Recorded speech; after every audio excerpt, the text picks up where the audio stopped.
Recording in progress.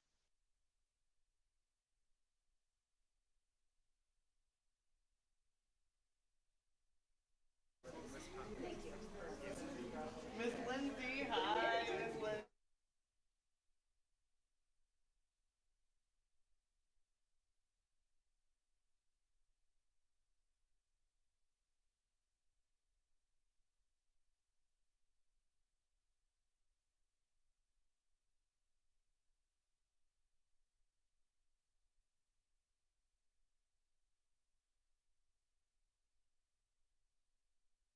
Hello, good evening, welcome. This meeting of the Centennial School Board is called to order at 6:30 p.m. on Wednesday, April 10th, 2024, and a quorum is present. Welcome. Like always, I'd love to see the school days because our boardroom is packed. I'd love to see familiar faces, and I'm really excited to hear what you guys have to offer us today, Centennial Middle School. Before we get there, we will go over for an approval of the agenda. Before I ask for an approval, I have two edits under board action items, 7.1.1, the request for district board consent to boundary change. That request has. I'm better without no note. Do you want me to start over there? We have two items for agenda adjustment. Under board action item 7.1.1, the request for district board consent to boundary change. That request has actually been retracted. And so we will not be needing to take a vote on that this evening. And while we are almost a full board, we are not a full board, so we will continue to postpone 7.1.3 review of CSD board operating agreements until we have a full board. Can I hear a motion to approve the agenda? So moved. Great. All those in favor, raise your hand and say aye. Aye. Aye. The ayes have it. All right, next up, we've got introduction of guests, and at this point, I would love to turn it over to Superintendent Owens to introduce a guest. All right, Chair Solowski, thank you. We do have a packed room tonight, and we have a lot of guests, which are our CMS community. So let's give our Centennial Middle School and community a round of applause. They will be having their moment here shortly, but in the meantime, I've invited Neil O'Donnell to the hot seat up here, and I'm pleased to share the selection of Neil as the new District Safety and Security Coordinator for Centennial.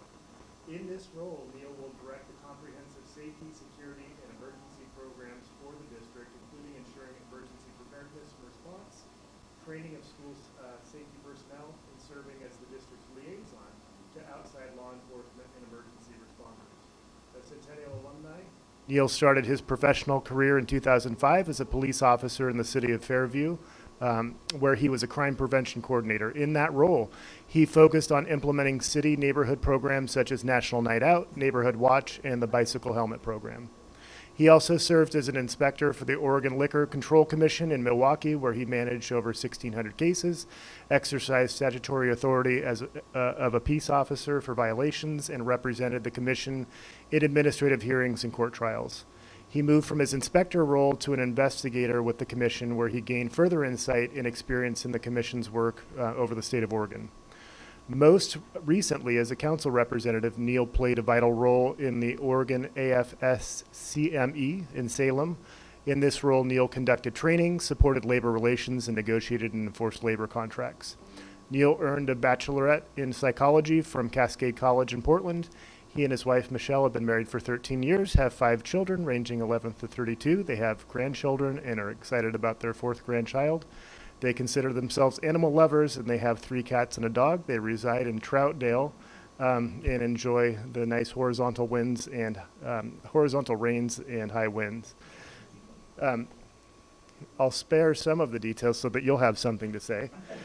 And Neil looks forward to working in our schools and our school community, and I believe he brings the skills, expertise, and leadership necessary to serve our school communities. So let's congratulate Neil on his selection, and we wanted to make sure to introduce him this evening.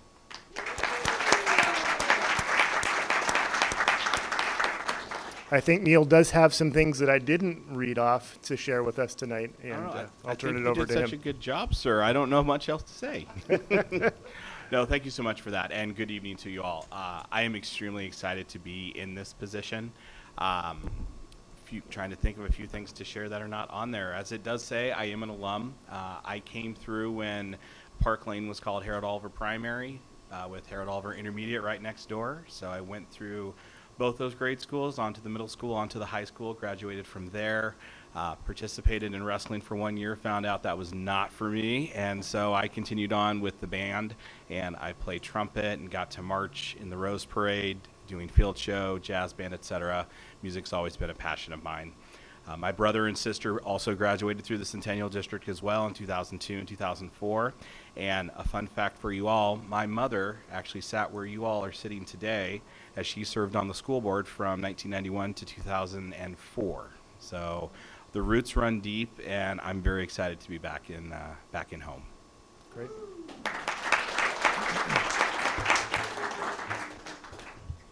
Thank you very much. We're really excited to have you. Please. Neil, I'm really excited for you to be here too. I'm hoping we'll hear from you periodically as a board, that you'll have things to bring to us, to discuss with us. I'm very, very concerned about safety and security. Not that I think we have specific problems, but I'm really hoping that to hear directly from you what your assessments are and where you think things need to improve. Absolutely. I think there's a really good opportunity for me to do that. What I have found is that the foundation has been set very well for me by Pete Jeter and Paul Southerton, and I now have the ability to take that foundation and build upon it. And so in the 4 weeks I've been here so far, I've been able to get into the schools, just do some real quick assessments, familiarize myself with layouts, and I've been trying to meet with all the principals on a one-on-one basis. I have a lot of questions that I've been asking, information that I've been trying to gather, so I can start to build and do some of those assessments, and then I absolutely have no problem being able to come back and report back some of the things that I find and share some of those things with you all. Thank you very much. Please. I'll second that, and then also too, anything that you need from us as a board, don't hesitate to reach out. Fantastic. Thank you so much for that. All right. Thank you so much for your time this today. Thank you. Next up, we've got approval of minutes from our March 13th meeting. Looking for a motion. So moved. Second. All those in favor, raise your hand and say aye. Aye. Aye. The ayes have it. Our minutes have been approved. Next up, we have public forum. Is there anyone? We do have someone who is willing to, who's here to speak to us. You'll promote him as a panelist?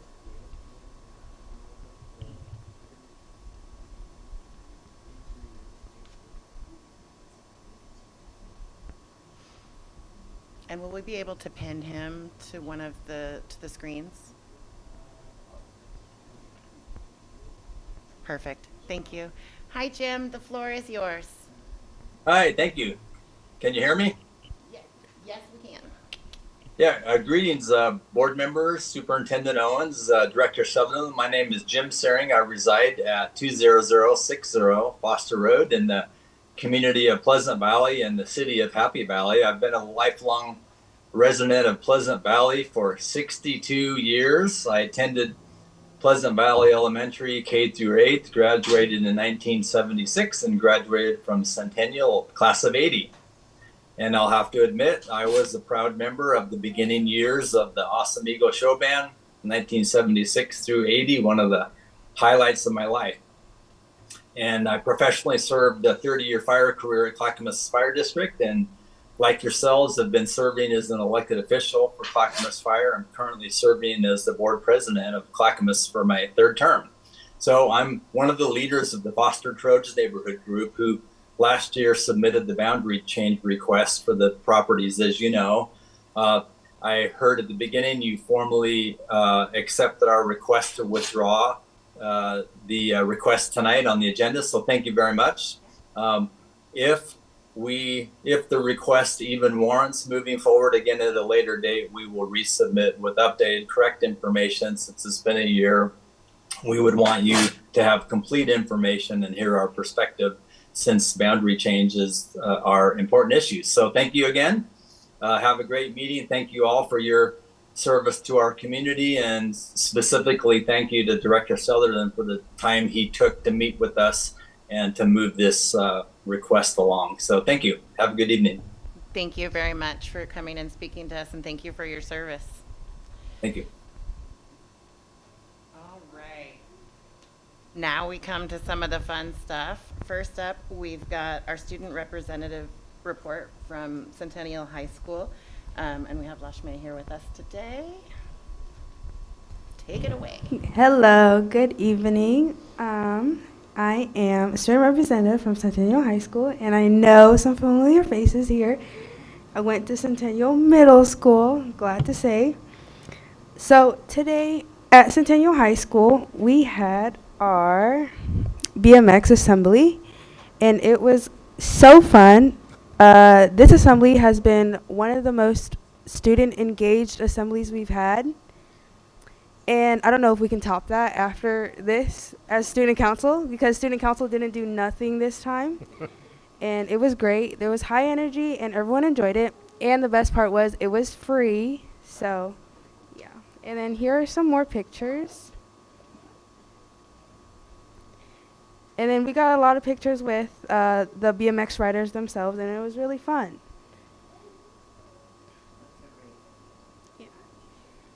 And then this upcoming week, we have our class elections coming up. Our ASB elections just finished, and I can say that next year I am the ASB president. So, thank you. I'm excited. I'll still see you guys next year. Yeah, and then this is just for the month of May, and I would like to invite everyone to our Eagle Fest week. And this is throughout May 28th to June 1st. Eagle Fest is our week of sports, basically. So on May 28th, we'll have a freshman versus sophomore kickball game. May 29th is a powder tough senior versus junior volleyball game. And then May 30th, we have a student versus basketball game. And then May 31st is our powder puff junior/flag football game. And then June 1st is our prom. So this will be a really exciting week for us, and all of these events will be free, so we really encourage you guys to come out and support us at the high school. That would be great. And yeah, that's all I have for today. So thank you for having me. Thank you so much. And congratulations on ASB Thank you. president. At this point, yes, please. Lakshmi, do you want to tell us why Marisol is not here tonight? I will. So yesterday during class, our student council teacher, we decided to play a fun game between all of us. It's a bonding game. And it was where we took a rubber band, and there was 4 of us, and we all had to pull the rubber band to stack cups. And Marisol, so their cups fell, her group's cups fell, so she flew back, and she ended up hitting her eyebrow on one of the chair sides and ended up getting a huge cut.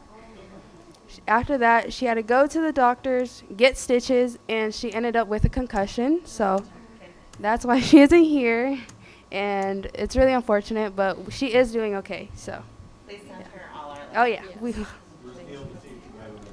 I know. I know. I can see Paul, the risk manager, going.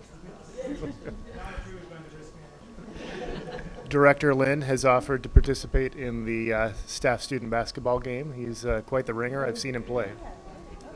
Awesome. Good. At this point, I will go ahead and turn it over to Superintendent Owens to introduce our middle school report. Like Lashmi, I am also an alumni of Centennial Middle School, so it is an honor for me to recognize the Centennial Middle School staff this evening. We have Principal Nathan Buck and Assistant Principal Rosemary Tyson, who will be introducing the Centennial Middle School community to our school board as part of our school board reports from our schools. We'll go ahead and let them take the stage here And also, they can choose how they want to introduce the folks here, if you want to introduce them yourself or have them introduce themselves, or we'll let you take it away. Wonderful. Thank you, Superintendent Owens. Thank you, Board, for welcoming us here. I'm going to just start my...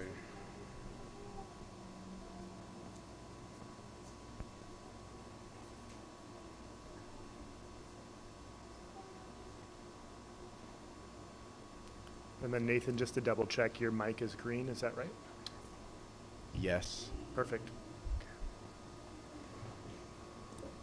Thank you, Board, for welcoming us today. I am the proud principal of Centennial Middle School. We have a wonderful staff and students who are all here to talk, or not all. Our students will talk about their experiences at Centennial Middle School. And in our presentation, we are going to prioritize our student voice. So our students will talk first. Then we will also discuss our school goals, our progress towards our goals, and opportunities for student and family involvement. We are going to start with our students. I have asked 5 students to present today. When I spoke with them, I asked them to share about their experiences at the middle school, what they're involved in, and to also include a well-rounded presentation, any opportunities that they see for improvement. And Harper is going to start us off.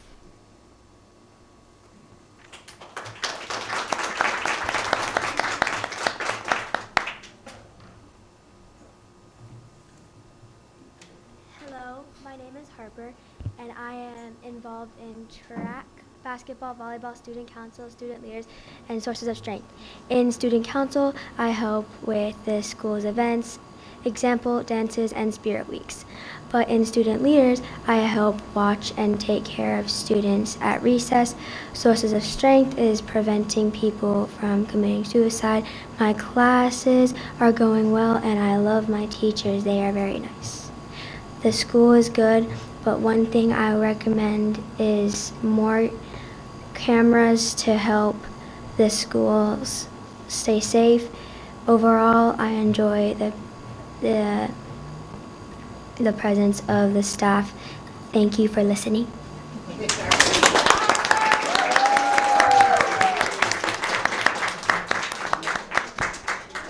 Thank you, Harper.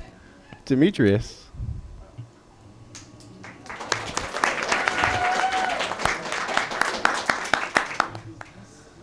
Hello. Hi, my name is Demetrius. I go to Centennial Middle School. I am one of the student council members for the school. I plan like the dances and spirit weeks. The school is a good learning environment. I like all my teachers. Well, actually, I love all my teachers.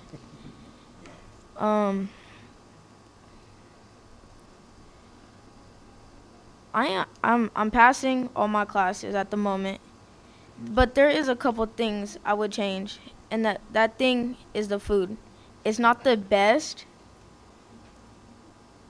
and it's like the portions of the food isn't enough to get me through the day or anybody through the day. But besides that, school's good. Yep.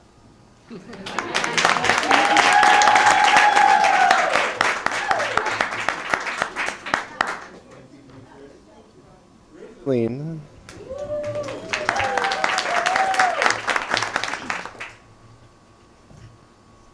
Good evening, everyone. My name is Rosina Dubanu, and today I stand before you to discuss the pros and cons of our beloved middle school, Centennial. I take part in multiple different programs like TRIO, Sources of Strength, REAP, and Recess Leadership to give a helping hand to the progress of our school. Centennial Middle School is a place where we spent some of our most formative years of our lives filled with memories that will last a lifetime. However, like any other middle school, it comes with its sets of strengths and weaknesses. Let's start with the positives. CMS provides us with a solid foundation for academic growth. We have dedicated teachers who are passionate about their subjects and who work tirelessly to ensure that we receive a quality education. They inspire us to think critically, to question the world around us, and to strive for excellence in everything we do. Additionally, middle school years can be a rough time emotionally and socially. Peer pressure, bullying, and cliques are all too common, causing stress and anxiety for many students. While our school may have anti-bullying policies in place, more can always be done to create a safe and supportive environment where everyone feels accepted for who they are. In conclusion, our middle school is a place for both opportunity and challenge. It has provided us with a solid education, a sense of community, and countless memories to cherish. However, it also comes with its shortcomings from bullying to social pressures. As we move forward, let us work together to build upon the strengths of our school while addressing its weaknesses to ensure that every student has the opportunity to thrive. Thank you.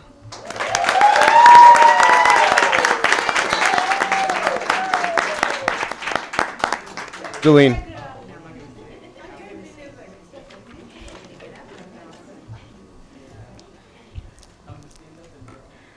Hi, my name is Aaliyah Buckner from CMS. Thank you for taking the time to listen to our, to our compliments and constructive criticism. I'm involved in assortments of great programs such as REAP, Sources of Strength, Girls Basketball, Girls Volleyball, and Student Council. Centennial has exceptional staff who take extra time to make sure CMS has a positive and welcoming community. Centennial Middle has an amazing, diverse student body. I have met some of the best people who have become family at Centennial Middle School. As many good things Centennial Middle has to offer, I come before you with a pressing concern regarding our middle school, the urgent need for improvement in discipline. While our institution excels in many areas, we mustn't overlook the critical importance of fostering a safe and respectful learning environment for all students. Discipline is not just about punishment. It is about creating a restorative environment conducive to learning. When disruptive behavior goes unchecked, it disrupts the classroom instruction, hindering the academic progress of all students. I know our school has regulations set to sustain a safe, compassionate, and environment, but it is not enough. Schools should be a safe space for children to come and learn and build relations. It is a concern for me that I hope will be improved going forward. I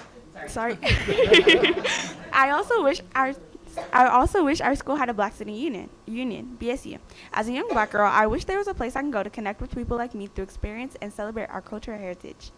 Through the establishment of a BSU, our school can take proactive steps towards promoting diversity, equity, and inclusion, ensuring that every student feels valued, respected, and supported in their educational journey. As many negative things I brought up, I urge you to remember that although Centennial has things to work on, like any other middle school, what makes Centennial different apart from the rest is the compassion and care the staff and students show one another. I'm looking forward to continuing my academic journey through CMS. I hope to see some of these changes. Thank you for listening and have a great evening.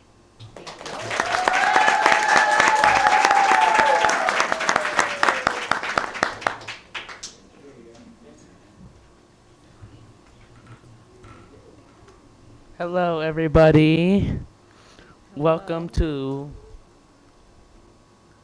my presentation.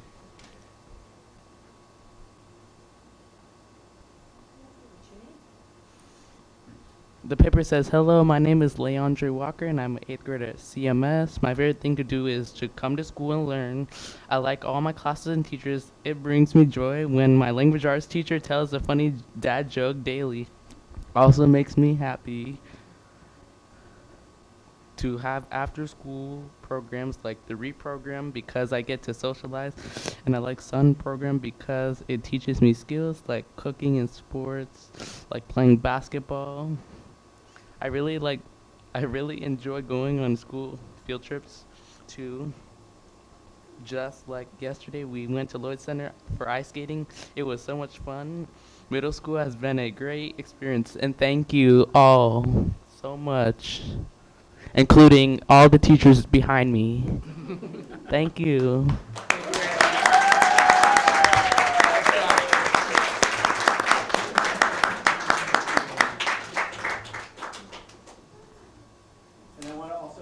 All of our students who spoke, your voice is important to us, and I appreciate all of you being here to share. So thank you.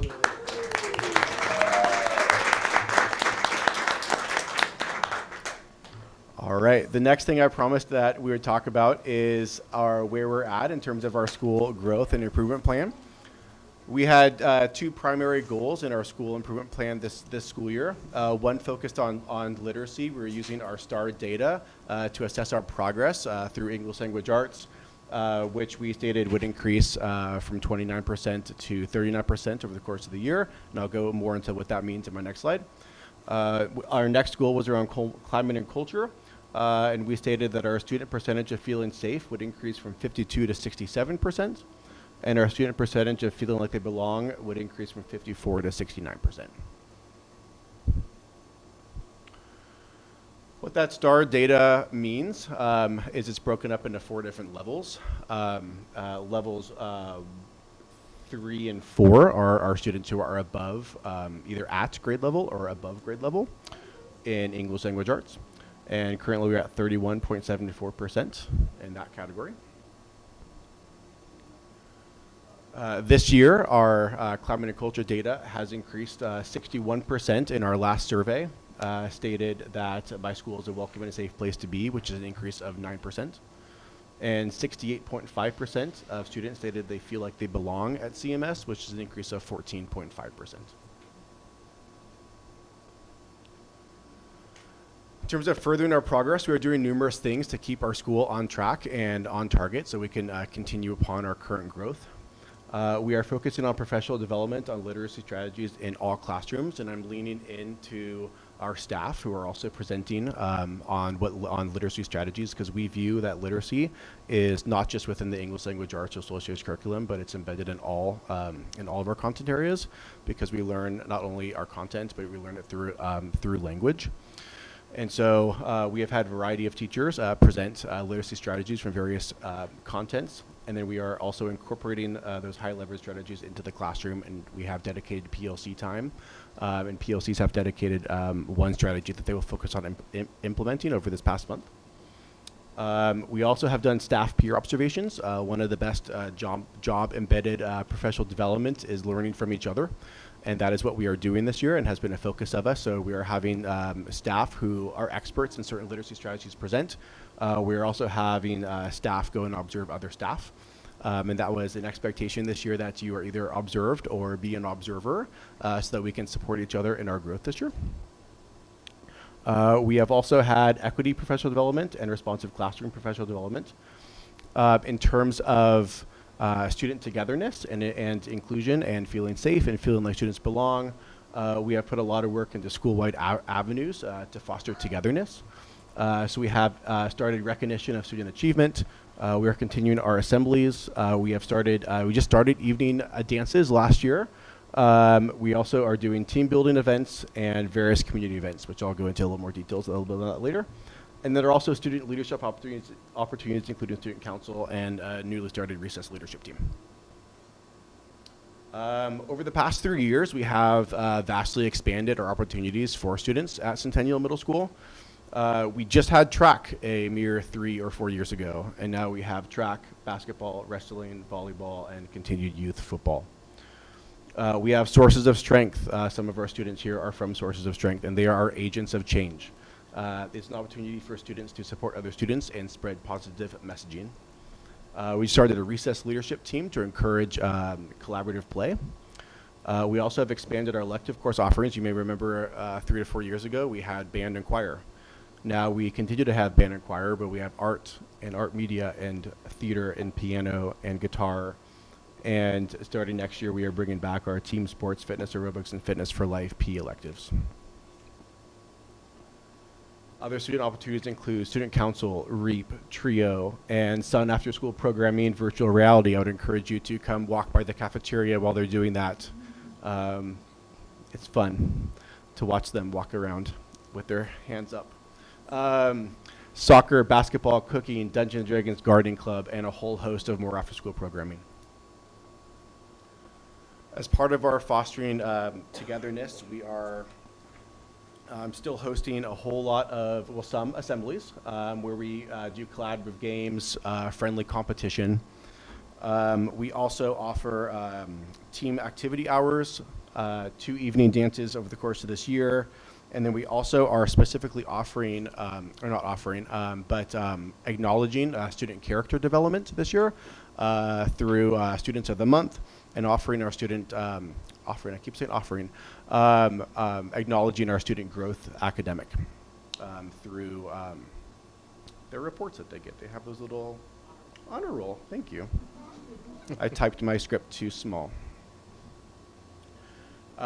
We also just over the last 2 years, have increased our amount of family engagement opportunities. These pictures come from Family Fun Night on October 12th, where we invited community members in to just build community together.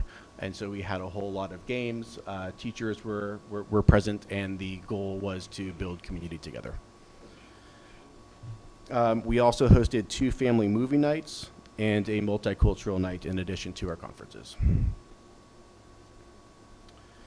We are continuing to work hard to build upon our growth.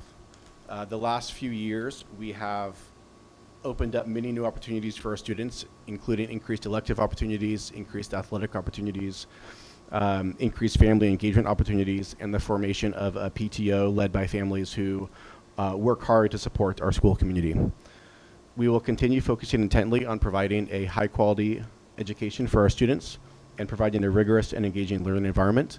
And I want to thank you all for being here. I want to thank my staff for being here. And I want to thank my students. I'm so proud of you, so thank you all for sharing tonight.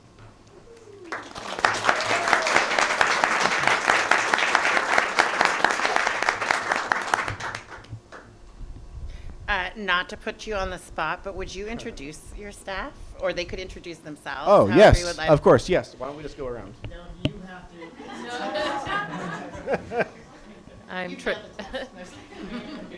I'm Trisha Mitchell. I teach language arts.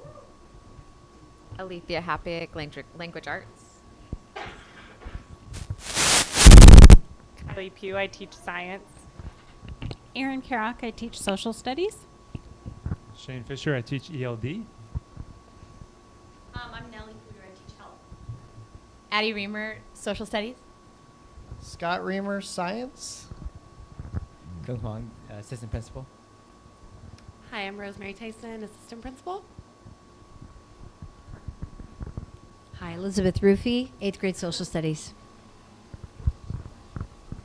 Thank you guys. You missed one. I'm Lindsay. I'm from REAP and wanted to support these students. They're awesome. Thank you. I really appreciate that. You guys are fantastic. I am so impressed with the students. It is not easy to get up in front of a room full of adults and just kind of speak to us the way that you did and share the positive and the negative. We hear you, and we will definitely do our best to especially that food. You know, I know I know the kitchens. They're working their way down to fix some of those issues. So I hear you guys. Thank you. Would anybody else like to share any thoughts? Please. I had a question. I just am not familiar with it, but what's TRIO?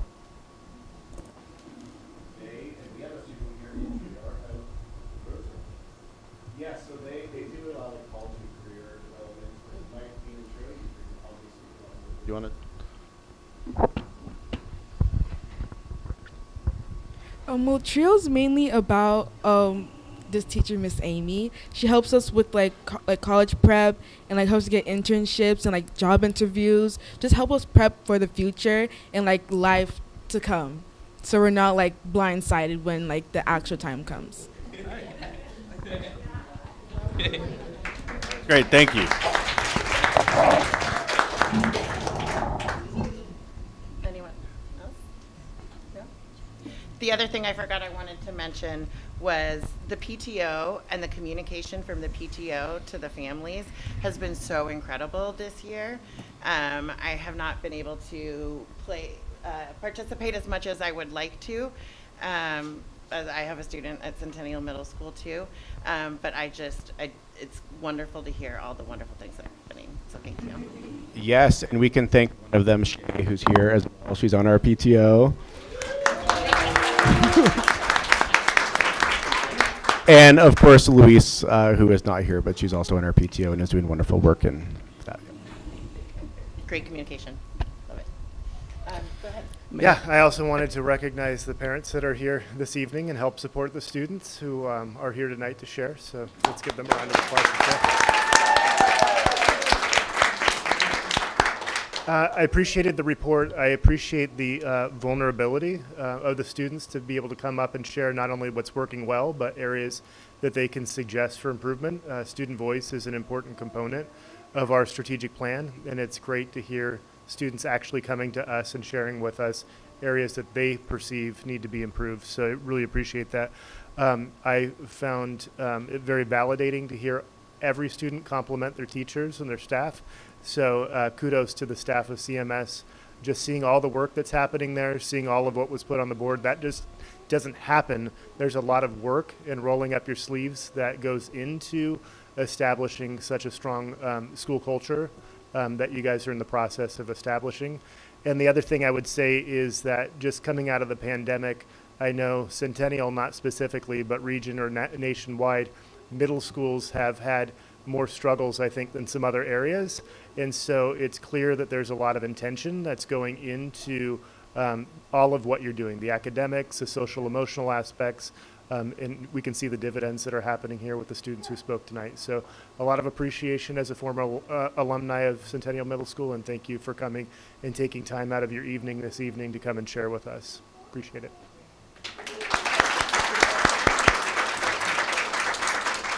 I just wanted to follow up and dovetail on what Superintendent Owen says, just to validate the students that were so brave to stand up. And it's not easy to tell adults what we're getting wrong. And so I just wanted to thank you for that.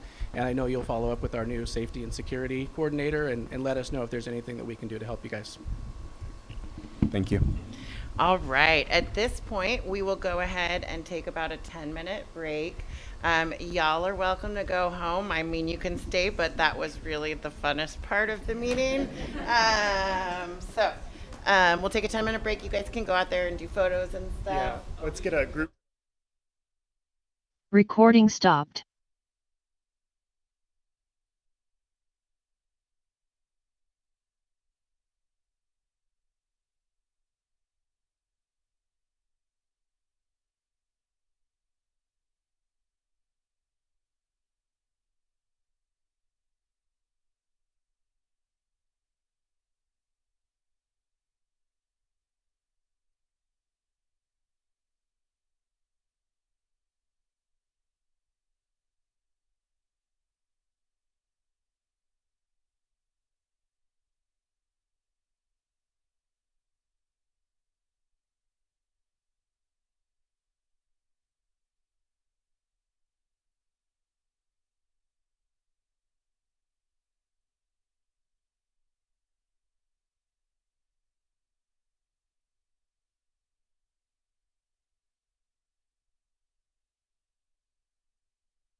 Struggle with that as a youngin'. Hey, take two. Good job. You might need to share.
areas, including 1.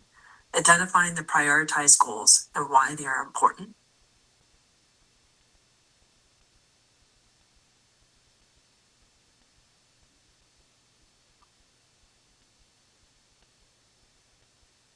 Hi, my name is Tasha Katsuda, and I serve as the Assistant Superintendent of Centennial School District. It is my pleasure to introduce the District Department Strategic Improvement Plans and a high-level mid-year update on the progress of Department Plan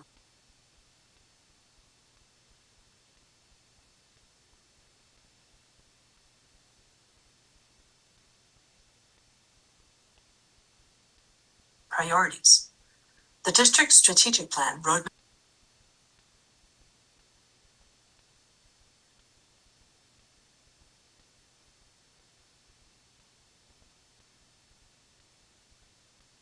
Map 27 has propelled the process of evaluation, goal setting, and improvement for our district departments. This is critical as departments, operational and instructional.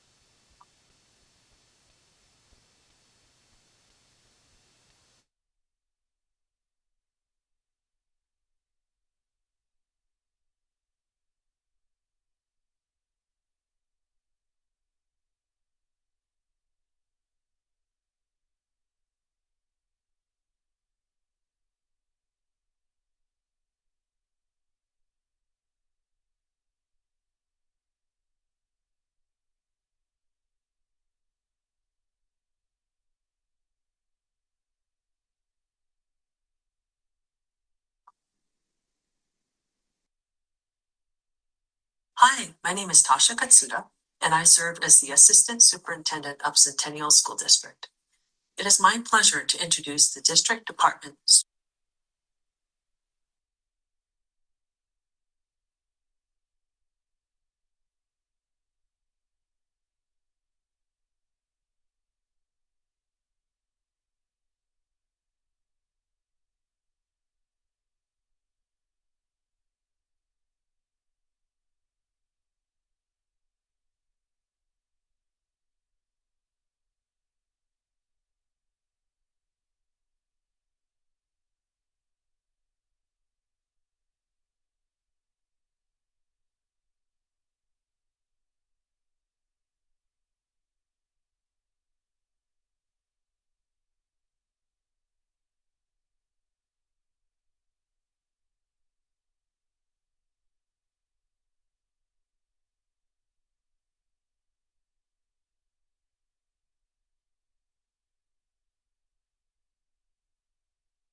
Excellent. Let's come back to order. Get some thumbs up. Okay. Recording in progress. I love that everybody gives me the thumbs up now. All right, next up, we've got for report 5.3 strategic plan. Would you like to introduce Dr. Katsuda? I would. Thank you. So for our Roadmap 27 and the strategic planning process that went into the development, one of those outcomes, the primary outcome, was to get all of us into alignment. And while our strategic plan is focused on student outcomes, specifically student learning outcomes and other outcomes for students, there are a lot of efforts in the district that underpin that aren't necessarily the teachers or the staff at the school. And so there are a lot of ancillary departments that we have within the school district who we also want to make sure are aligned in that collective effort. And so Dr. Katsuda has spent quite a bit of time working with our operational department staff and our other department staff to be able to articulate the work of their departments into the work of our overall strategic plan. And so that is the frame for the time that we will be spending this evening. Before I steal all of Dr. Katsuda's thunder, I will go ahead and turn it over to her to introduce what she'll be sharing.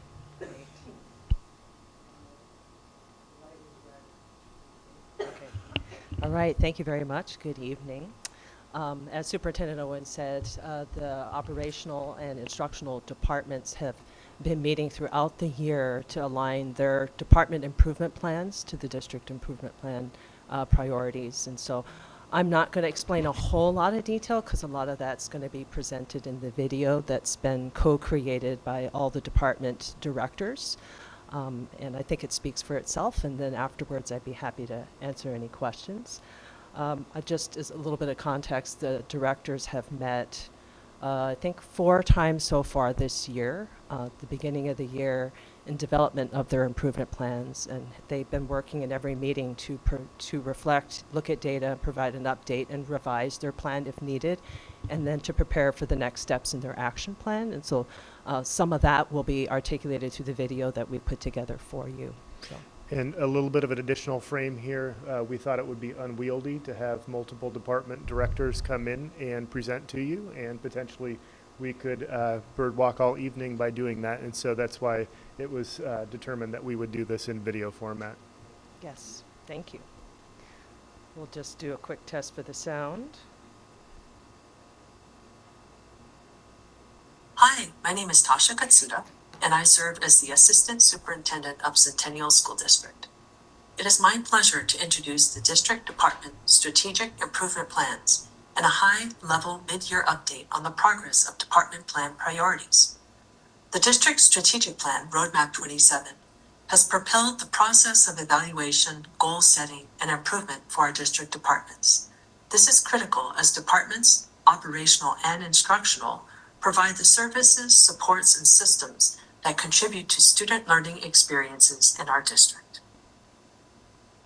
The process for designing department improvement plans involved a review of the strategic plan strategy map and identification of key connections to department work. Once connections were identified, departments established department priorities for the 2023-24 school year, as well as key metrics to monitor progress or growth towards goals.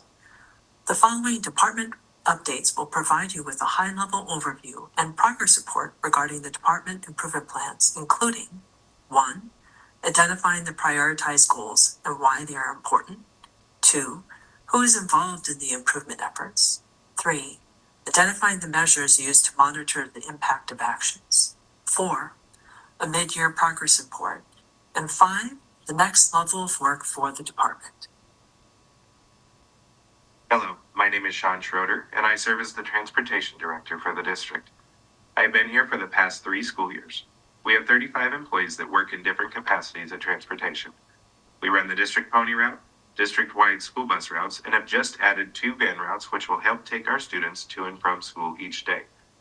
We run a full-service shop that repairs and maintains all district equipment, and have an administrative staff who schedules trips and home-to-school routes. We also provide all bus driver applicants with the proper training they need to become licensed commercial drivers, and when they are ready, we function as a third-party testing agency for the DMV and administer their final exam. Our department goals are to increase driver recruitment, training, and retention, improve our internal processes, and to improve our communication and customer service levels to the Centennial community. These goals are impactful for students and families, as well as the staff here at Centennial, and are most important to our success. To achieve our goals, we are actively recruiting around the metro area to help add more people to our team. Our training department is focused this year on providing education to drivers in the areas of student management, emergency preparedness, and CDL holder compliance, which were the three major areas of requested education from the 22-23 school year. Throughout the year, we have increased our response time for our drivers on the road, parents and schools we work with, and activity availability and scheduling. As a result of recruitment and training efforts, we are working toward being fully staffed again. And for the first time in the last few years, we were able to provide transportation to our SUN programs this year. The next level of work in our department is to continue to grow our driving staff, continually evaluate our processes for effectiveness, and to decrease the use of contracted transportation services. Hi, my name is Kim Burns and I serve as the Director of Nutrition and Dining Services. We have 57 amazing staff on our team. We provide daily fuel for our students. Our staff works from 5 a.m. until 3 p.m. to feed and fuel our students daily. Our fuel includes breakfast, lunch, after-school supper, and summer service meals. Our department's prioritized goals are collaboration with stakeholders, culturally responsive engagement, and professional growth for our staff. This is critical for our school district and that nutrition flavorful meals are available to our students as it impacts their growth by giving them fuel to learn and grow.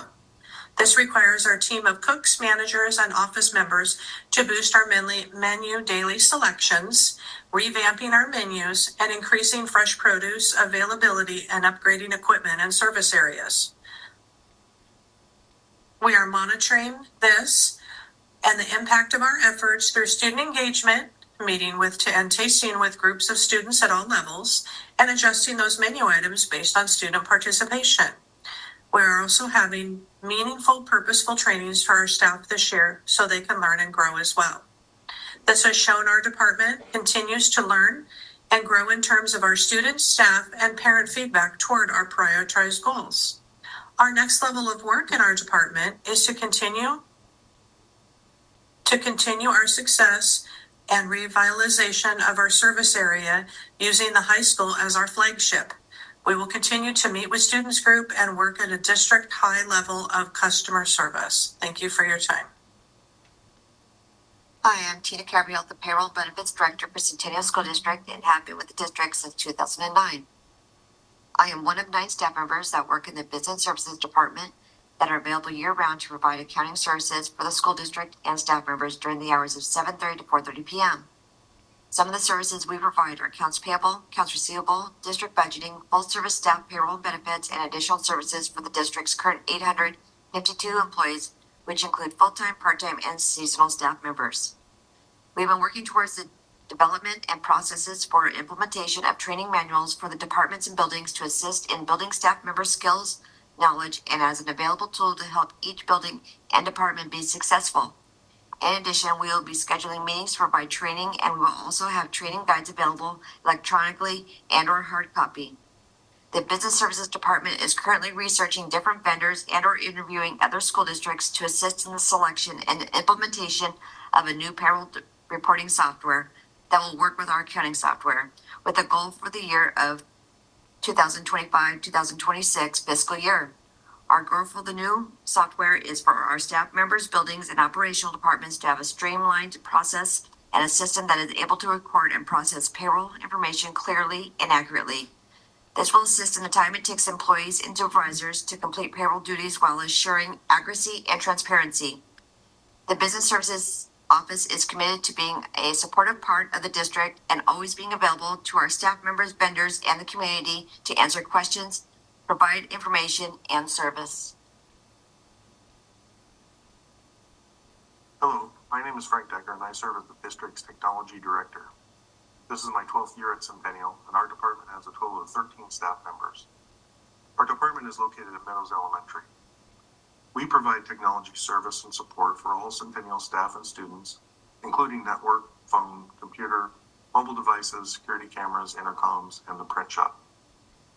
Our department goals are providing SIS support, maintaining the network, and providing timely technology support district-wide. This is critical for our school district in that technology has become so integrated into almost all teaching and learning processes. Our work and support directly impacts student learning by providing the safe, secure, and stable access students and teachers rely on every day. We are monitoring the impact of our efforts through data collection in our help desk system, feedback from staff and administrators, uptime monitoring of our network, and the validation of our data in the student information system. This year, we have met our technology support service level monthly above 95%. Our network has been up 99%, and our SIS support and training is expanding. The next level of work in our department is to complete our network upgrades in every location, expand our SIS support to new data analytics to help with the strategic plan work, and to continue meeting our service level threshold above 95% each month. Hi, this is Joseph Brown, and I serve as the Facilities Assistant Director under Jason Lafarge, who is the Facilities Director.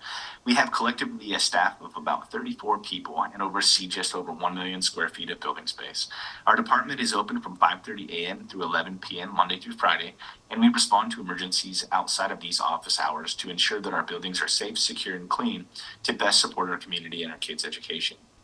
Our department's prioritized goals are to increase awareness regarding safety, to hire diverse, qualified, and capable employees, and to build out standard operating procedures that support these goals. This is critical for our school district in that safety and diversity impacts student learning by giving kids a safe place to learn and by being able to see examples from our diverse community supporting their education working in the schools. This requires facilities staff to participate and act in making responsible decisions. We have developed our plan to do so by looking for opportunities that have been missed in the past and also looking for opportunities in our responses to real-time needs. We are monitoring the impact of our efforts through regularly evaluating staff and safety needs, adjusting our plans based on what best supports the community and the kids, and is in line with our goal. This has shown that our department has grown in terms of prioritizing safety and hiring new staff that reflects the community that we live in. The next level of work in our department is to develop a staff-led safety committee and to work with their recommendations and suggest recommendations such as job postings in various other languages and advertising these job postings in alternative ways to attract a more diverse workforce. Hi, my name is Tasha Katsuda. I serve as the Assistant Superintendent and support Human Resources. The Human Resources Department consists of 5 staff who serve the entire district and all employees, which includes 339 classified, 310 licensed, 14 non-union, and 29 administrative staff. Human Resources provides a vast array of services, including onboarding, orientation, and mentorship of new employees, maintenance of personnel records, monitoring and facilitating evaluations, administration of leaves, and professional development. Human Resources is also responsible for collective bargaining, contract administration, and labor relations with the Centennial Education Association and the Oregon School Employees Association. Our department's prioritized goals are to improve and increase recruitment, hiring, and retention of highly qualified, diverse staff reflective of our students and community, develop effective human resource systems, structures, and practices, and establish a healthy and inclusive staff culture. It is critical for our school district to be fully staffed by highly qualified employees who reflect the rich cultural and linguistic diversity of our students and district community. As studies and proven practice shows, it has a significant impact on all students' learning, particularly our underserved global majority. Human Resources has established a comprehensive improvement plan in alignment with the district's strategic plan, Roadmap 27. I will highlight just a few significant actions towards achieving our goals to give you a sense of our work. We have worked to establish data systems and multiple measures to track staff retention and diversity, as well as staff members' perception of work satisfaction via staff surveys. Maintain critical partnerships with University and Multnomah Education Service District's Pathway program, called Multnomah Educators Rising, to diversify our workforce and continue to build our district's educator pathway. And begin a sustained equity professional development to establish inclusive, welcoming, resilient school and work environments of belonging and care. This year, all staff participated in Centennial facilitated Oregon Department of Education equity modules. This professional learning will be continuing into and through the 2024-25 school year. This year, we've been able to fill more than 97% of our positions and retain 98% of our staff. Staff of color have increased in the district from 16 to 19%, which shows some improvement, but also shows that our department and district has more work to do in improving culturally responsive recruitment, hiring, and retention efforts. The next level of work in our department is to implement online human resource systems to increase effectiveness and efficiencies, maintain and further promote our staff affinity groups, continue the equity module professional learning district-wide, improve our onboarding, orientation, and mentorship programs, and establish and provide training and tools for administrators on culturally inclusive hiring practices. And now, an update from the Curriculum and Instruction Department. Hi, my name is Maureen Callahan, and I serve as the Director of Curriculum and Student Learning. We have 17 staff on our team who play different roles, so K-12 curriculum, instruction, and assessment is connecting teaching and learning in the classroom.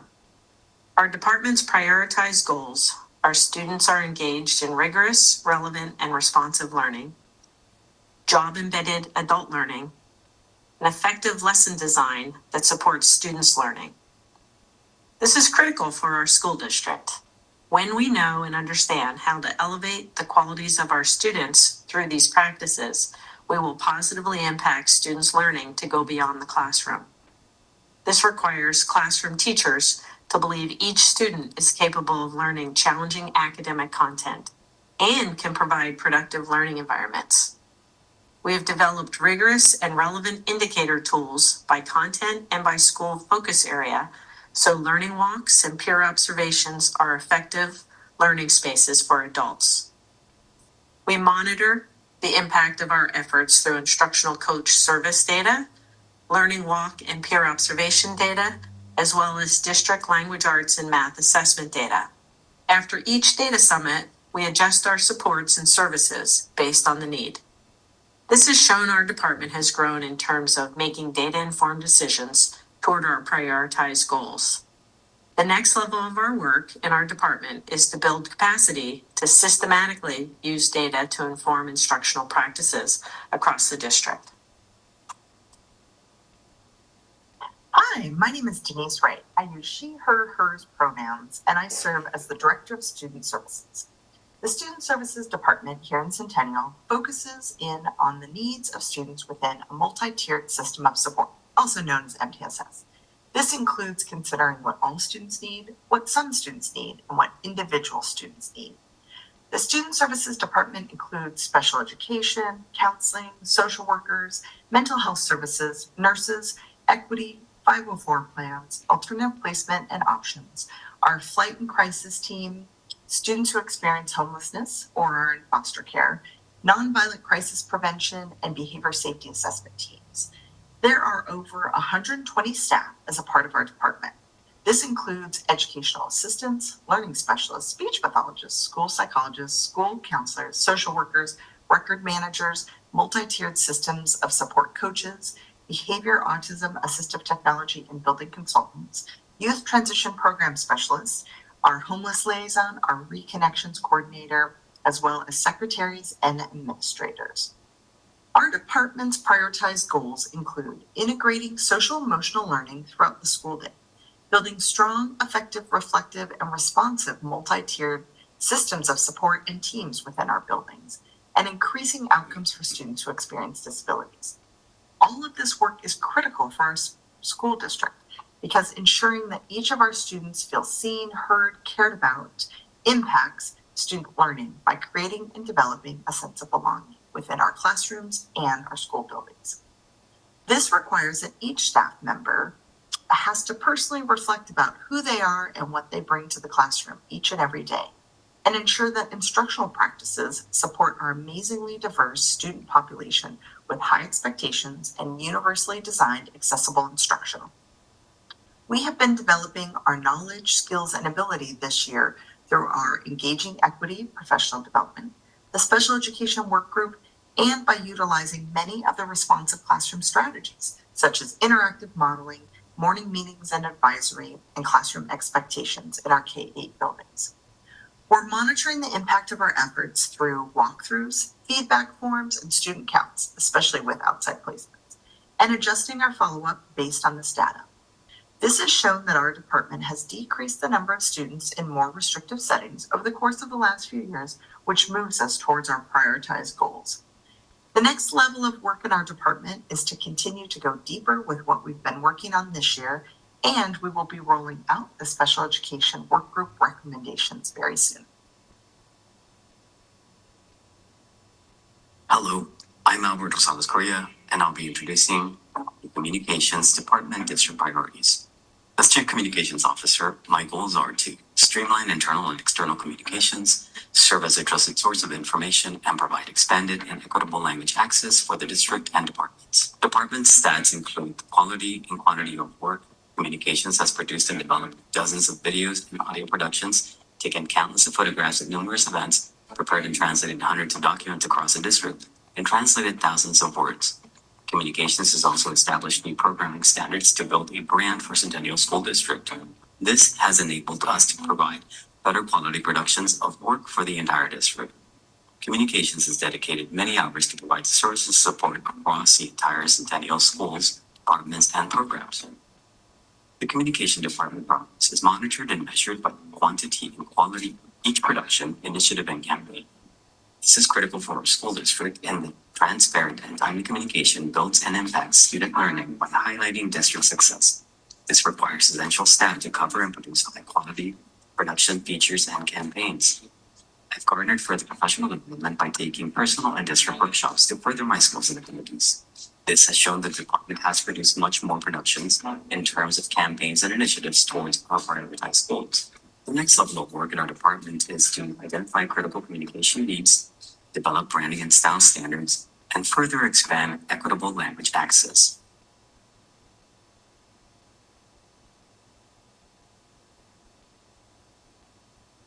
Thank you for your interest in our district department improvement plans. For more information about these plans, please visit our website at www.csd28j.org.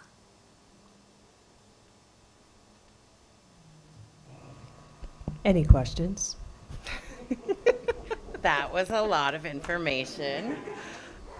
So, as you can tell, the video is going to be posted on the website along with a snapshot or a summary format of each department's improvement plan. I don't know that the public would benefit from seeing all the details, but the broad strokes of the improvement plan, the metrics, and the ongoing next level of work. And so that will eventually be linked on to the page, our strategic improvement planning page. So, please. Can you speak a little bit more about the MESD Educator Rising program and maybe what's been the best driver in terms of diversifying our workforce? Yes. Multnomah Education Service District had a program, Grow Your Own program, which they've rebranded, and it's now called Multnomah Educators Rising. They receive a variety of funding sources from the state and partner with universities across the area and across the state to support diversification of educators, starting with supporting high school level programs and internships. So we participate in that. In the summertime, they actually last year provided some funding.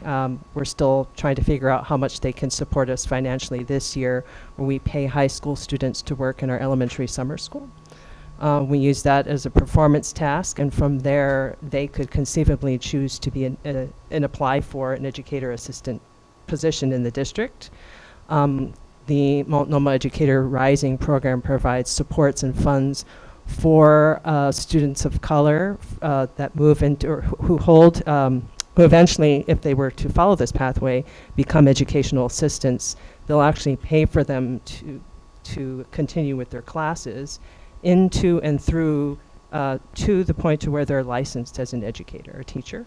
There's even funding for teachers of color if they'd like to pursue an administrative degree. So yeah, it starts in the high school and depends on the interest of the students, and there's funds and resources available for that. I would say, in terms of your question regarding the most effective recruitment, hiring, retention strategy to diversify our educator workforce, I don't know that the last several years have been a good have been good moments to sort of figure out what that might look like, given the staffing dilemmas that the pandemic presented. I do know that we have held a variety of listening sessions with staff of color, and their belief and our theory is that retention of staff in the district is where we want to lead, and we are actively recruiting from various culturally specific organizations and news and media sources to recruit. And as much as we may gain employees through those venues, we still need to hold on to them, and we do have opportunity with our staff now, especially within our classified staff ranks, to maintain, retain, and promote them. And there are a lot of classified staff who have been interested in being educators, so there's a clear pathway there. So our eggs are more in the basket of retention. All right, Pam. Did that answer your question? And then, excuse me, for the Educator Rising program, can you tell us what is the visual presence? What's the access to the high school students? Do we have, flyers? Is there a class, workshop, something where we can get them to know about the program? Yeah, that is a great question. That sounds awesome because I didn't know the details. Yeah, well, it started last year, and it was barely a seedling. And they have been developing programs as they receive funding, and they don't always know they're receiving funding until the middle of the year. So last year it felt more like a pilot. Right. We had direct access and promoted through our high school administrators and staff there. So we provided some information there, and then they worked with students at the high school and met with them. We also arranged for a sit-down meeting with the Multnomah Educators Rising staff. They came and provided information about the programs to our students of color who are interested. Okay. And then from there, then the students could then opt into or apply for the summer school program and figure out what stepping stones along the pathway they wanted to engage Awesome. in. And do we have a metric in place to measure the data of how many of our students are participating in that? Last year was our first year, so that'd probably be our baseline. Right. And this year we haven't yet fully developed everything, but I would like to get together more promotional materials and some more visuals for the high school. So that sounds like an awesome I would hope that we would increase that number. And I know in partnership with some staff at the high school, they've already reached out saying they have quite a few students who've expressed interest, and that was just through word of mouth. We haven't even formally advertised it yet. So that's awesome. I don't know. We're hoping for the best, working towards the best. So thank you. And Tasha, it might not be to you, maybe dovetailing over there to Director Southerton. Transportation services. I didn't know about the CDL training. I'm really happy to see on the website that is something that is highlighted, because it always felt as though you had to come in with skill sets, and yet it's really clear, and so I appreciate the effort to make it clearer that we're willing to take people and help them learn to be part of the transportation team. And then the added detail on the website with the scanning of a QR code, all of these kind of things makes you feel as though, oh, this is a place where things are happening. So I just wanted to tell you that I didn't know to look until this presentation, then looked, and this is good. Yeah, it's a wonderful opportunity for people to come in and support the district. There's a lot of times that family members, community members say, I want to work in the district. My kids went to the district. I have connections there. I'm in the community. I don't know what it takes to get started. So working with Dr. Katsuda and her leadership in expanding recruitment efforts, and then working with Chief Rosales Correa on updating our advertising and collateral, and then our director as well. So the banners, the signs, the website presence, and it's yielding great work. So we have 4 drivers in training right now, And they tend to be very loyal when we take a chance and train somebody and provide them that credential and that opportunity, and it's a transferable skill, and it's a great opportunity for them to come in and earn a good wage and have a great contribution to the community. So thanks for identifying that, and thanks to all our wonderful drivers and others that make the work happen. We have an awesome bus driver trainer too. Other questions? I have one, and this is also a Director Southerton question. I apologize. Don't go anywhere. Talk to me about why it's going to take till 25, 26 to get some payroll systems updated. Yeah, that's a wonderful question. I would say, tongue-in-cheek, but all seriousness, I tell people when we just hired a payroll specialist, Jasmine, and she's doing great. She's been with us for about 6 months. And during the interview process, I said, do you know how to build wagon wheels? Because that's the analogy I use. The way we do payroll now is the way payroll was done in the 40s and the 50s and the 60s. The equivalent analogy is building a wagon wheel, right? It seems simple, but go try to build one, right? And so trying to find people that can do full charge payroll, trying to do all the work that needs to be done and work with the systems, and then all the different rules and different things that happen in collective bargaining agreements and software rules that need to be programmed. It's exceptionally complex to do payroll. So going out and finding a software that's going to work and not mess up people's pay and not cause more problems is incredibly important. And so I speak in analogies and metaphors often, and it's, early bird gets the worm, second mouse gets the cheese. So I don't want to be the first mouse that breaks the payroll system. And so we're really doing our research and our homework on that. And working with other districts, there's not a lot of systems out there that are tried and true and tested. A lot of them are building their own software systems, having that commissioned for their districts, and we're just not of a size to spend $200,000 on a custom software service. So maybe a little bit longer answer, but it's because it's so complex, and it's because we can't mess it up. It's got to be right. You can't mess up people's pay. I hear that, and I would say I trust a computer to get things right more than a human doing physical math. That's fair, and the human's not doing physical math. I mean, we have a payroll system now currently, Infinite Visions, that does part of it, but humans make the rules, and if this, then that commitments in contract language, and that needs to translate to computers. So, what about a third party? That's what we're looking through and looking for, and we're also partnering with our union partners. So introducing the technology can be a challenge sometimes. And so we've done a lot of the pre-work with our union partners, introducing the technology, the time clock systems that people will clock in and clock out on, rather than the paper and the analog systems. And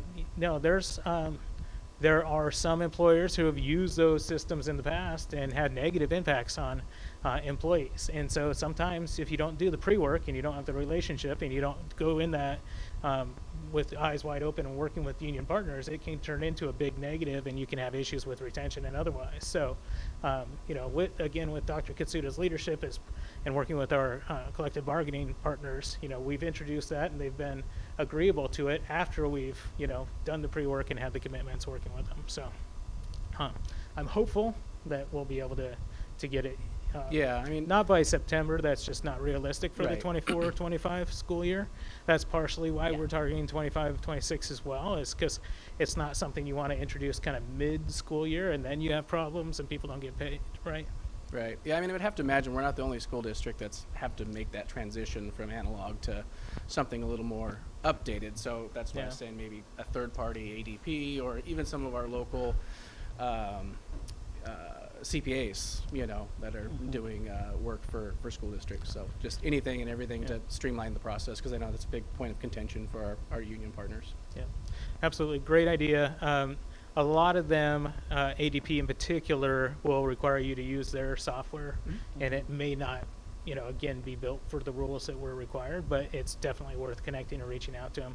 Currently, we're working with other school districts that have, use software successfully, and those that have introduced software and it broke on them and didn't work and caused issues. So who do we want to use? Who do we want to avoid? And so yeah, and the reason I suggested a third party, because I mean, if you can incentivize ADP, I mean, although we're a small district, I mean, that's a fair amount of paychecks going out to incentivize them to create the software, and then they're responsible for the mistakes, and then you know, their internal systems to correct those mistakes are not. So in other words, it doesn't bounce back on us as a district. Right. You know, if people don't get their paycheck or their paycheck is wrong, we just call up ADP and say, hey, you know, this person needs to get paid. You need to deposit this money and figure it out later. And you can do that. I mean, they can retract money and they can put money into people's accounts. Not that I work for ADP or anything, but just that's one of the bigger ones out there. And For sure. they have that flexibility as opposed to building our own software. Something goes wrong, and then our staff in the admin building's like, we're doing the best we can, and then still people aren't getting paid. It creates a source of tension, whereas if we have a third party, that gives us a buffer. So it does, you know, our union partners aren't coming down on us like we're doing something deliberately to keep them from getting paid. That was the only reason I had that suggestion. No, it's an excellent idea. Yeah. Thank you. Thank you. Other questions? Thank you.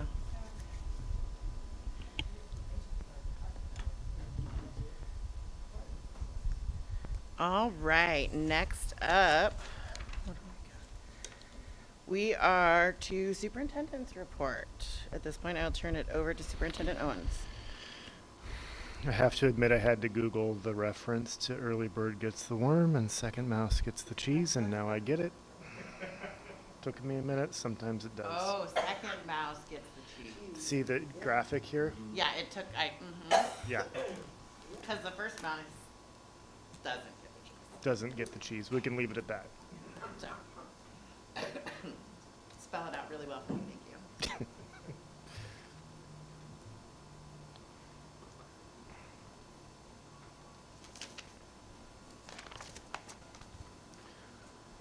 All right, you've had a lot of reports tonight, so I'm going to try to make this one fairly brief. It is my pleasure and privilege to share with you this update about district happenings. We are in the process of gearing up for staffing this next year. Today was the Oregon Educator Fair at the Oregon Convention Center, which is the biggest educator fair in the state for the year and is attended by most districts in the area, as well as those interested in teaching and specialist and administrator positions. This can be for those graduating from college, looking to change districts, or moving to Oregon from out of state. Because of the diligence done to get staffing in order earlier this year, this is the first 12 years in the district where we've been able to have our licensed position vacancies identified in advance of the Oregon Educator Fair. A lot of times at the fair, the candidates are asking, so when are your jobs going to post? Stay tuned, check our website, have them available. Afternoon was running into a former Butler Creek student who is now in the market for an elementary teaching position. Shows my age, I guess. Centennial School District is once again offering summer learning programs for students across the district, thanks in part to grant approval from the Oregon Department of Education. As you likely know, the Oregon $30 million statewide in summer learning funds, and just prior to Centennial learned that we were eligible for up to $1.25 million in funding. The program will be for students in K-12, similar to last few years with some additional components based on the grant requirements. All participating students will experience well-rounded, hands-on, integrated learning by Centennial staff as well as community partners. This year, the program will run Monday through Friday, July 8th through July 26th for elementary, middle, and high school students. Qualifying high school students will be provided opportunities for credit recovery. Look out for upcoming detailed information, including online applications in the coming weeks. Families can also pick up a copy of the application at their child's school and return it to their school's office once it's available. Families will be selected for summer programming, and the application timeline, if you are not familiar, went up in April 1st and is due April 12th. So it's super aggressive. Thanks to Director Callahan and her team for all of their work in planning the summer programming. Yesterday, Centennial administrators participated in our 5th of 6 rounds of implementation walkthroughs. As was mentioned earlier this year, this is a newly established routine in which administrators work in teams of 2 or 3 observing classrooms throughout the district. This time, our principals were invited to include a few of their teachers in participating in the walkthrough observations, so you'll see a few of those teachers featured in the graphics you'll see on the screen. In yesterday's walkthroughs, observers used school-specific rubrics that provided observers with look-fors in classroom observations for particular strategies that that school has chosen to focus on for their instruction. Following those observations, the school teams debriefed the degree to which those look-for elements were present in the observations, and then considered next steps to take with their respective staffs based on what they learned. As was mentioned earlier this year, Centennial has reinstituted the District Equity Leadership Team, composed of representatives from each school, including community partners, students and parents, and a board liaison. So thank you to Vice Chair Shields for serving in this role and joining in today's session. Today, the District Equity Team held another work session via Zoom from 4:30 to 6 p.m., focused on the improvement of the District Equity Lens process, as well as preparing for the district-wide engaging and equity professional learning modules. Obviously, the photos you see on the screen are not from Zoom, and they are from the previous District Equity Team meeting this year. I'll allow Vice Chair Shields, if she doesn't feel abashed of being put on the spot, to share about her experience in participating in today's session, should she so wish. I actually, there was a lot of breakout groups, and some of you may have noticed that. Notice we have this little. There were a lot of breakout groups, and I am limited in my ability to be speaking without coughing. So I did have the opportunity with Tasha and Denise to listen in on what the plans are, how they're being implemented, especially at that leadership role level.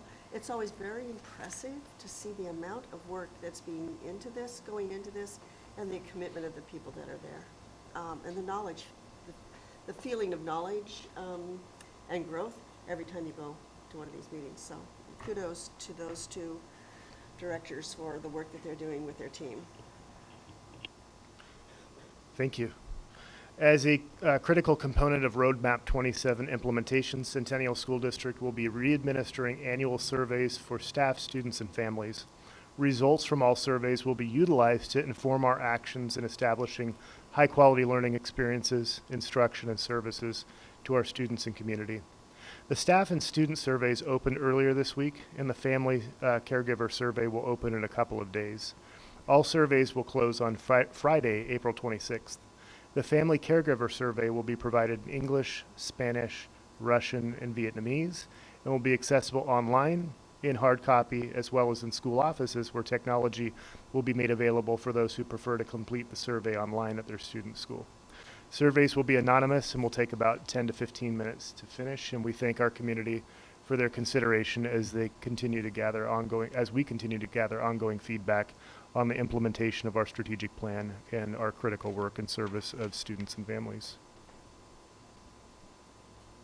Finally, as I shared in my weekly update to the board, the Gresham Outlook recently featured Dwayne Odoms, a veteran elementary school teacher in Centennial, for his caring approach to education.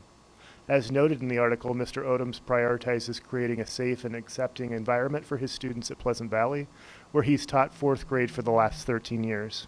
He emphasizes life lessons such as kindness, communication, and accountability alongside academics. The article highlighted the weekly discussions that Mr. Odoms conducts in his class, providing students with opportunities to share experiences and to connect with each other. These discussions encourage empathy and support amongst classmates, reinforcing a sense of community. His dedication to creating a welcoming space for students has earned him recognition as one of Pamplin Media's 2024 Amazing Educators. Before pursuing teaching, Odoms worked in radio and journalism, but sought a profession with more stability and purpose. Inspired by his love for coaching and working with children, he transitioned to education. His commitment to his students rooted in his belief in their potential to make a positive impact on the world. I just wanted to make sure to share this positive recognition for one of our teachers. And let's give a... And I welcome any comments or questions you have about these topics, and that concludes my superintendent's report. Thank you, Superintendent Owens. Are there any comments or questions at this point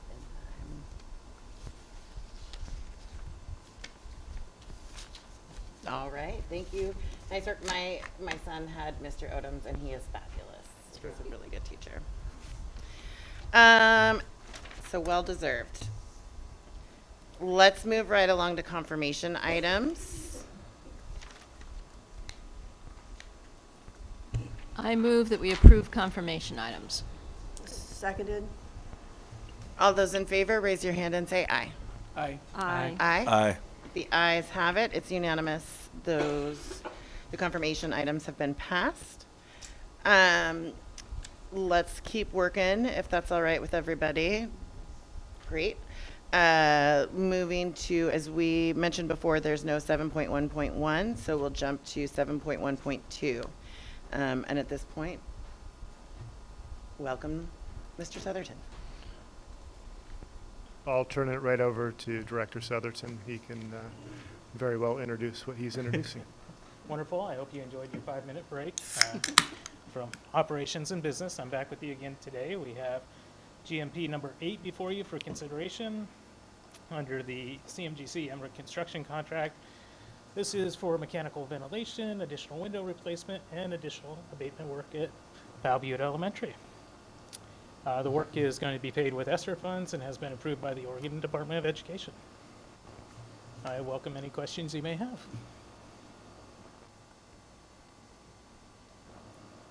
No questions? All right. In a motion. Move we approve the GMP number 8. Seconded. All those in favor, raise your hand and say aye. Aye. Aye. Aye. The ayes have it. We have approved GMP number 8. We're not going to be talking about 7.1.3, so let's move on to new business. Would you like to welcome Director Callahan? Great. We have Director Callahan this evening, who is going to be sharing our K-12 science curriculum adoption recommendation. This was something that I had written to the board about in my weekly communication and was also shared in the superintendent's update newsletter. The materials were available for public viewing via electronic link, and then also in the front here, and I saw a couple of board members on their way in taking a peek. So I am excited to introduce Director Callahan to be able to share with us a little bit this evening about the adoption materials, and then request your consideration for approval of those.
Okay, thanks. Our science curriculum adoption aligns with our Goal 4 and serves as the basis for building a coherent K-12 science program, especially when we align our systems and shift our instructional practices to meet the needs of our students. When we renew our materials in any content area, we consider each of our pillars. Though our number one priority is to ensure our students experience culturally responsive, student-centered teaching and learning, Pillar A, we also consider how we increase our knowledge, skills, and efficacy related to all the pillars in science. One of the fundamental shifts in science education is moving from learning about science to figuring out why and how something happens. So that's a big idea throughout this evening's presentation and in all of the materials. It includes experience phenomenons through exploration. This is a significant shift that can provide the backdrop for responsive and relevant teaching and learning reflected in our strategic plan. With these shifts, our Centennial students can grow into a profile of a Centennial School District graduate. We continue to keep our district equity lens at the heart of each curriculum adoption process. We create shared understanding of the importance of creating science learning environments where students are engaged and feel they belong. A question we ask each student about the science materials is, do you see yourself reflected in the materials? We also ask our parents the same question when they view the materials.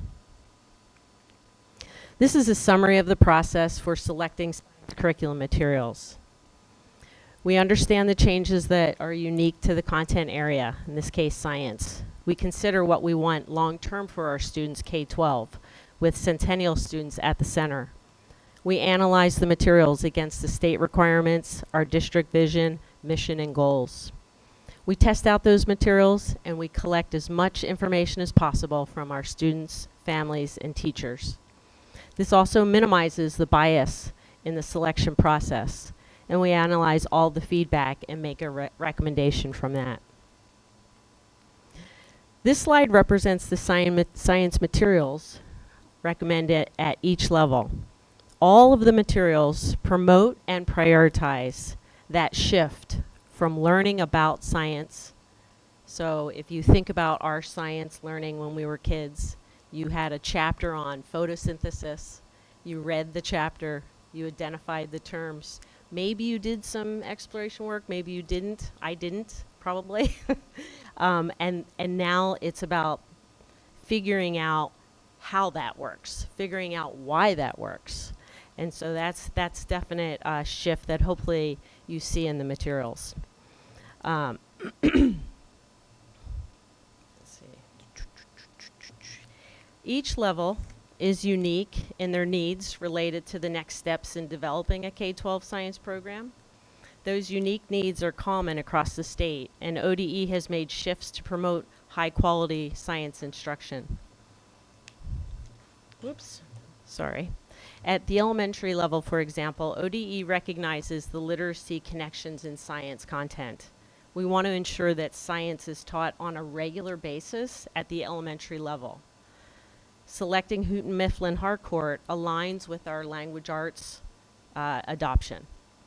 This will promote appropriate and relevant integration of science and literacy. At the middle level, whoops, I keep going too early, sorry about that. At the middle level, our educators compared their previous science curriculum, STEM Scopes, which was also on this year's list, against style science. Teachers identified the pros and cons of both, which included looking at the student input data. Students rated their interest in science, were highly engaged, and stated that they saw themselves in the styles materials. Middle school science does a lot with exploring what's called cross-cutting concepts, and this is also a shift in science education. Much like I talk about mathematical practices, cross-cutting concepts are about helping kids understand cause and effect, structure and function, systems, scale and proportion. So these are more analytical thinking kinds of things that cut across every science. It doesn't matter which, whether that's biology, physics, and so that is also reflected in the state standards. So for the high school materials, they started out looking at two publications, Savas and McGraw-Hill. Our physics and biology teachers and their students did not feel the publications met their students' needs. So they selected, for physics, they selected Pattern Science, and biology selected Open Sci Ed. These are both considered independent adoptions. We still have to do the same analysis, and we have to submit basically a report saying this is how we'll ensure that all of the criteria will be met over the course of the next several years using these materials. In short, these curriculums, they didn't meet the state criteria at the level that the state used for all of the other materials that met the criteria. That's the only difference. Those of you who were here in the past 2 years ago, I brought world language, and that was also an independent adoption. That is part of the state adoption process, is this other parallel process. So, Patterns was written 4 to 5 years ago in partnership between Beaverton School District and Portland Metro STEM Partnership. Since that time, physics teachers across the state have used this curriculum for physics, have provided feedback to them, and they've adapted as needed. So the positive of that is this is a curriculum that will stay relevant based on the users in the state. The Open Sci Ed, these are curated lessons from educators across the country. It uses current science standards and is highly rated from instructional material education reports across the country and locally. And so we've done, we've had analysis provided to us from Lane Educational Service District. They did some what I call match gap analysis to other materials. So those are the materials for biology. And then chemistry has the Savas learning for their class. Let's see.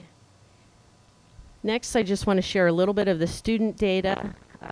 The selections, I only listed selections based on the selections that are being recommended, but you can see, first I have to applaud our educators.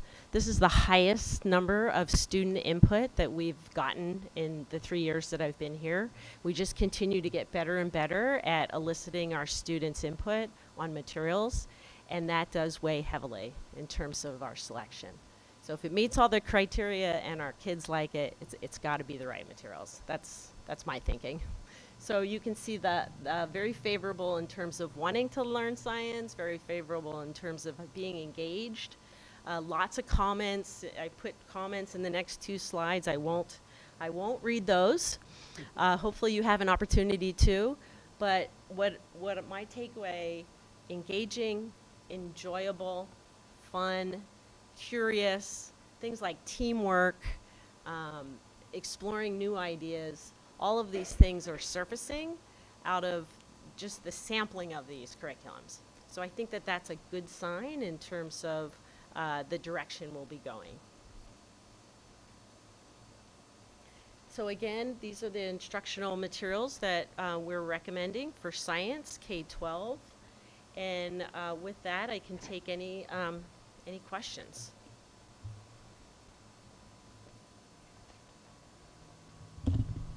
Please. Thanks for that presentation, Director Callahan. This is the book for the 5th grade. I was looking through these books out there and just kind of trying to get a sense, you know. I was only looking very short period of time, and so it's just a very kind of gut reaction. But there's lots of pictures, and there's a lot of space for kids to enter information. Again, this is 5th grade. I'm curious where the substance is.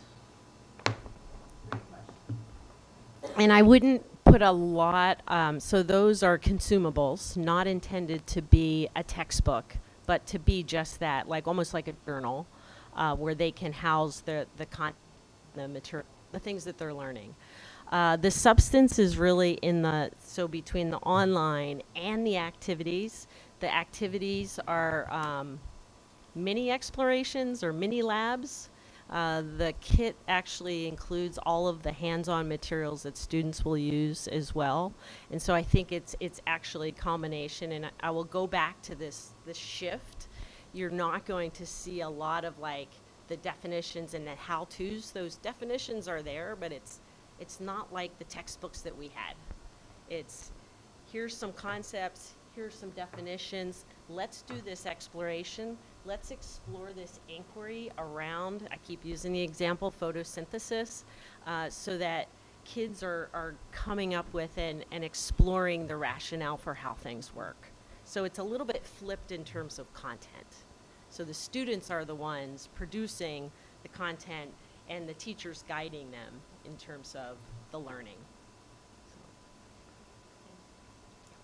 So it sounds, I mean, this sounds exciting because it sounds like, because traditionally science has always been you have lecture and then you have lab. And so it sounds like you said, we flipped that, certainly for students, so we're less language heavy, more concepts and lab heavy. Is that a correct way to phrase that? Well, it actually really promotes the language acquisition too, because if we're facilitating learning and we're encouraging collaboration peer to peer and using our language acquisition strategies that we know work really well, then it actually enhances the language. Oh, okay. Excellent. But it's, I just meant like it's not so much heavy reading. Right. It's And- doing. Yeah, it's more doing. And, Yes. yeah, absolutely. Yes. Awesome. Thank you. I think that's great. That's Thank you. awesome. Thank you. Other questions? Are any of these carryovers of, like, are we using any of these right now? Yeah, great question. Ninth grade is currently using the patterns. And also, yeah, and that's it. And it was really close with middle school, so with STEM scopes, it was, that would have been the same. Yeah. Excellent. Thank you. If there are no other questions, I will go ahead and hear a motion. Motion to approve the, I have my glasses on, so I can't read it verbatim. The K-12 science curriculum that Director Callahan has offered. Thank you.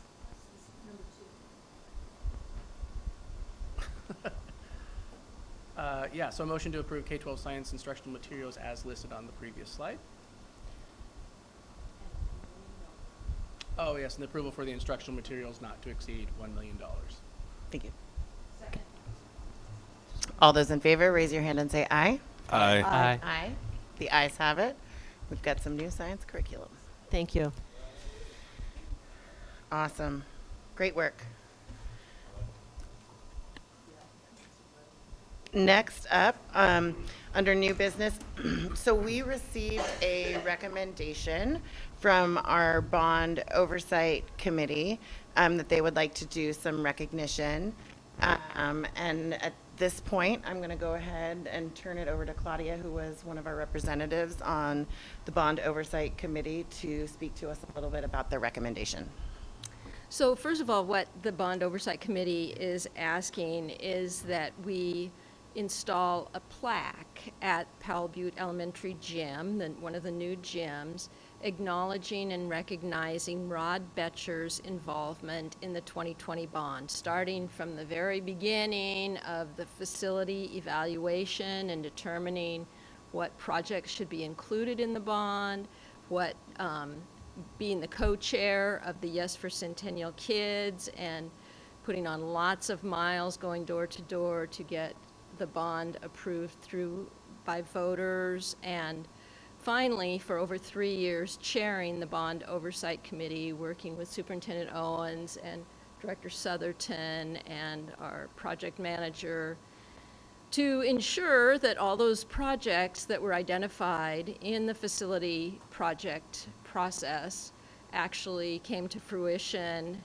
in budget and basically on time and in the style and expectation that was planned by the community, so that we can and did produce, we, the district, produced a flyer that said, you know, this is what we said we were going to do, and we did it. And frankly, Rod was right there for the whole darn thing.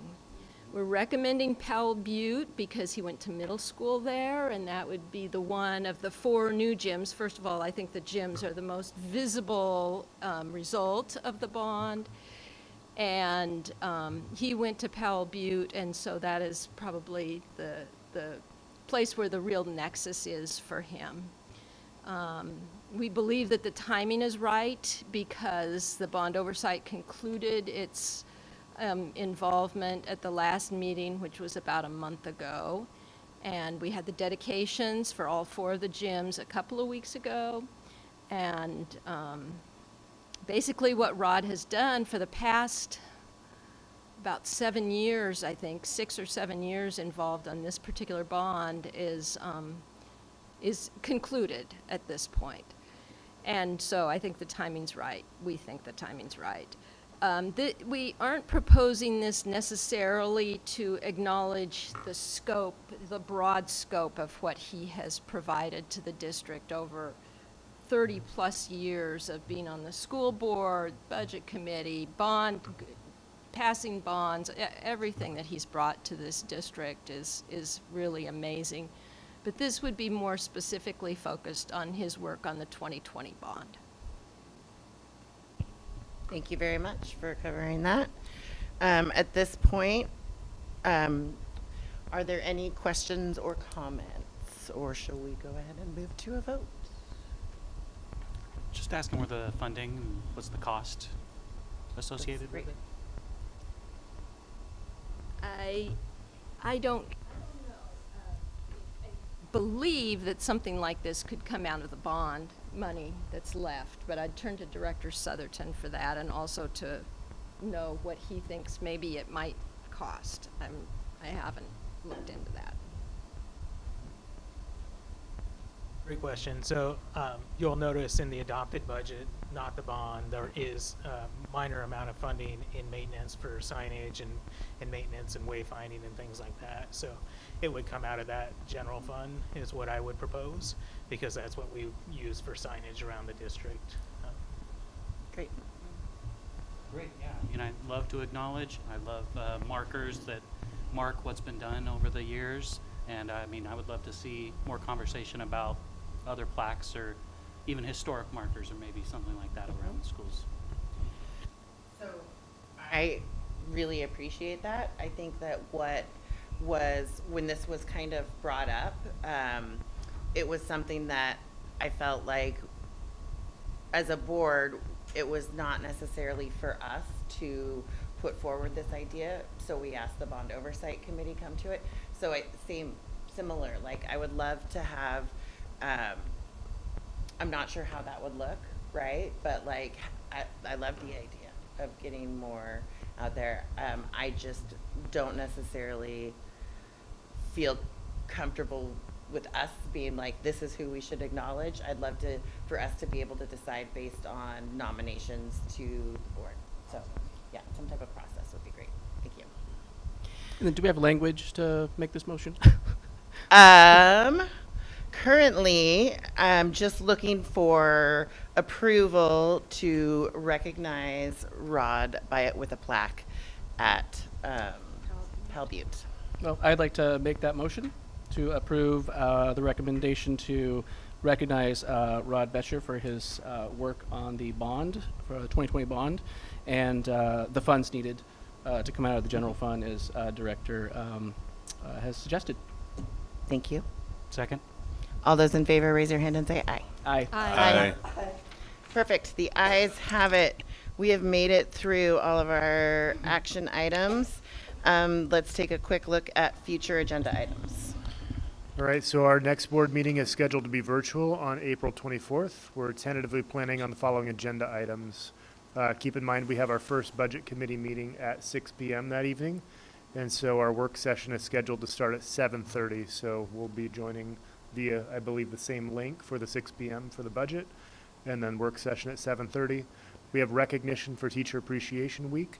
The Centennial Transition Center school report is scheduled as well. We have our East County Government Affairs Administrator, Stacy Michelson, who plans to provide a recap of the legislative short session, as well as information around enterprise zone funding, which came out of last year's legislation and is something the board will need to consider sometime soon. And so she's going to provide some expertise around that. The board will consider the construction excise tax rate, consideration of the extension of Centennial Virtual Academy, the school calendars for the 24-25 school year, the board meeting calendar potentially for the 24-25 school year. Student fees potentially will be available for us at that point. And then finally, summer programming compensation with the funding. We'll want to provide some compensation structure and incentives for people to actually help us to move that work forward. So a lot coming on the agenda. I just want to give the board an update. I was the delegate to the Multnomah Educational Service District's Budget Committee. That process went very quick. There was a quick orientation, and then last night they held the first budget meeting, and everything just kind of moved really quick. It seemed like the chair and vice chair had kind of already been decided, so the meeting just went very kind of formal, and the budget was adopted last night, and so that process was just already done. And I'll be going to OSBA next week, so as the region's legislative committee for OSBA member, if anybody has any questions or anything they want to pass along, please let me know. Thank you. I appreciate your attention to that. So both the budget committee and the board meeting are going to be virtual next week, or next meeting. Okay, and we'll use the same login for both meetings. Is that the same link? Okay, all right. I believe it will be the same link, yes. We figured it would be the easiest rather than. Trying to get off. I mean, yeah. You Some know, of us you know are how that just goes. a little bit challenged on this stuff. Yes, please. On the board calendar, we have our first and third meetings. That makes perfect sense to me. But sometimes we need a little bit more help when we talk about the July and August meetings. So, did you want to, for lack of better term, doodle, how to do those surveys to help you figure out what might be the best times to schedule a July and August meeting? Because that's typically times when your staff is you're taking vacations, board members are taking vacation. So I don't know if you want to do that prior to the presentation. I was thinking, just based on what you're saying, it may be helpful at board leadership to kind of narrow down some date options and then poll the board between Tuesday and Friday, and then put something in board book that day. I have something this Saturday at 11 a.m. April 13th will be the 58th annual Centennial Invitational up at the high school at the track.